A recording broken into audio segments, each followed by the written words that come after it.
षट् कर्मणा शोधनम च आसनेन भवेत दृढ़म। ये सूर्य नमस्कार की स्थिति है। जैसा कि षट कर्मों से शरीर का शोधन होता है और नियमित रूप से आसन करने से शरीर में दृढ़ता आती है। सूर्य नमस्कार की स्थिति में जब हम वापस आते हैं तो यहाँ पर माथे को घुटनों में स्पर्श कराना है। मुद्रा या स्थिरता, मुद्रा से स्थिरता आती है। अब ये मुद्रा से शरीर में स्थिरता बनी रहती है। ये शीर्षासन है। शीर्षासन की मुख्य सावधानी है, जब हम सर के बल पर उल्टे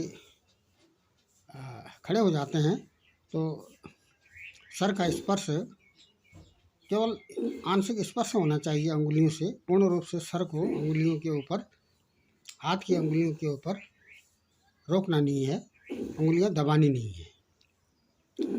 और इस स्थिति में हमने ध्यान या मन, भावना, चित्त, जो मानसिक विकार हैं उनसे दूर रहना है।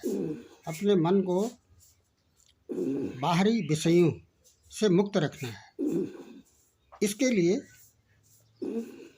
सरल तरीका है, जब हम शीर्षासन में जा रहे हैं तो अपने मन में कुछ गिनतियाँ गिन लेनी है। 10-20 अपने सामर्थ्य के अनुसार जितनी देर भी हम शीर्षासन में रुक सकते हैं, वहाँ पर हमने गिनती का क्रम अपने मस्तिष्क में लाना है। 10, 20, 40, 60 या 100, ये नियमित चिंतन यहाँ पर गिनतियों का करना है। अपने मन को बाहरी शक्तियों, बाहरी जो विषय हैं उन पर आसक्त नहीं करना है। प्रत्याहारेण धीरता, प्रत्याहार से धीरता आती है। प्रत्याहार से धीरता आती है। और प्राणायाम से शरीर में लाघव आता है, लचीलापन आता है, हल्कापन आता है और स्फूर्ति आती है।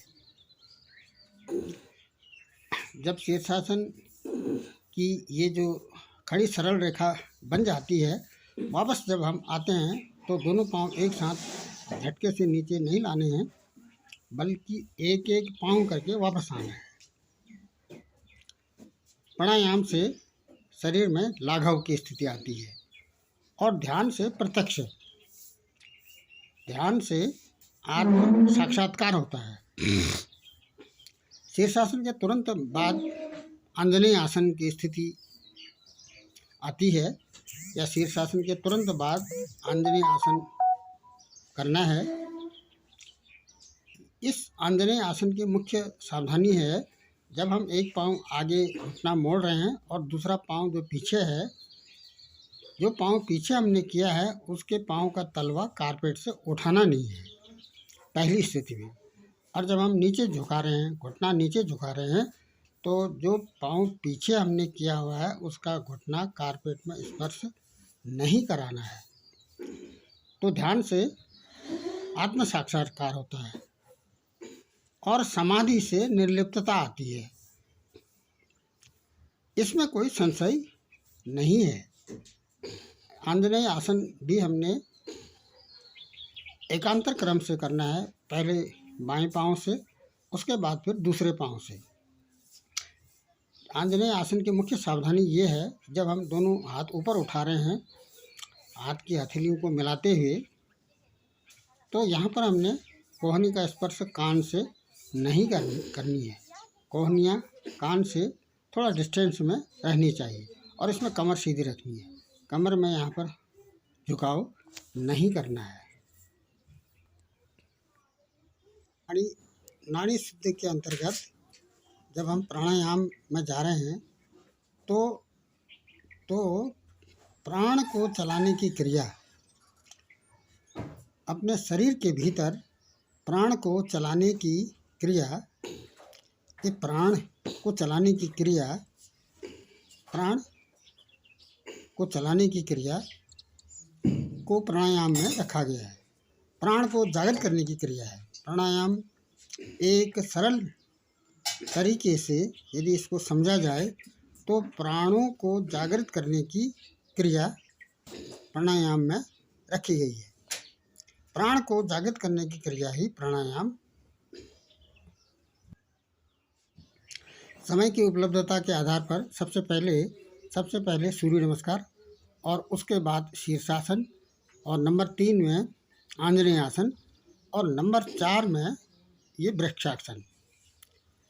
आसन स्थिति तो सामान्य है या सरल है, लेकिन इसमें सावधानी रखने योग्य बात ये है कि जब हम एक पाँव को दूसरे पाँव के जंघा की जड़ तक रोकते हैं तो अपने मन मस्तिष्क में कुछ फोकस करना जरूरी है। नंबर 1, मन को बाहरी शक्तियों से विरत रखना है। नंबर 2, इसमें जिस पाँव को हम जंघा की जड़ में रोक रहे हैं उसमें फोर्स होना चाहिए, और मुख्य सावधानी ये है कि घुटने में लोचपन नहीं आना है, घुटने इसमें मोड़ने नहीं है। घुटनों में जो हिंज संधि है उसको डिस्टर्ब नहीं करना है। यदि हम घुटने में लोच लाते हुए वृक्षासन में जाएंगे तो ये जो हिंज संधि है, हिंज संधि में बाधा आने की समस्या उत्पन्न हो सकती है। दूसरा, जब हम दोनों हाथों को दाएं बाएं खींचते हैं तो यहाँ पर भी स्ट्रेस होना चाहिए, कंधों में स्ट्रेस होना चाहिए। और जब अगली जो सावधानी इसमें वृक्षासन में है, दोनों हाथ जब हम ऊपर करते हैं तो कोहनी का स्पर्श कान से थोड़ा सा स्पर्श, आंशिक स्पर्श ही होना चाहिए। कानों में थोड़ा सा डिस्टेंस रखना जरूरी है।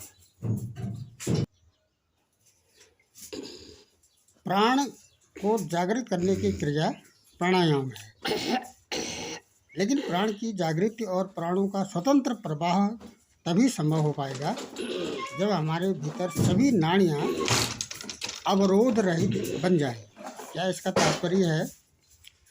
नाड़ियाँ अवरोध रहित बन जाए, नाड़ियों में अवरोध नहीं लाना है। और नाड़ी शुद्धि प्राणायाम का भी अभ्यास है, नाड़ी शुद्धि प्राणायाम का अभ्यास है। ये जो सरल आसनों में जब हम गोरक्ष आसन में जाते हैं तो यहाँ पर सावधानी ये रखनी है कि संपूर्ण शरीर का जो टिकाव है वो पाँव के पंजों में करना है।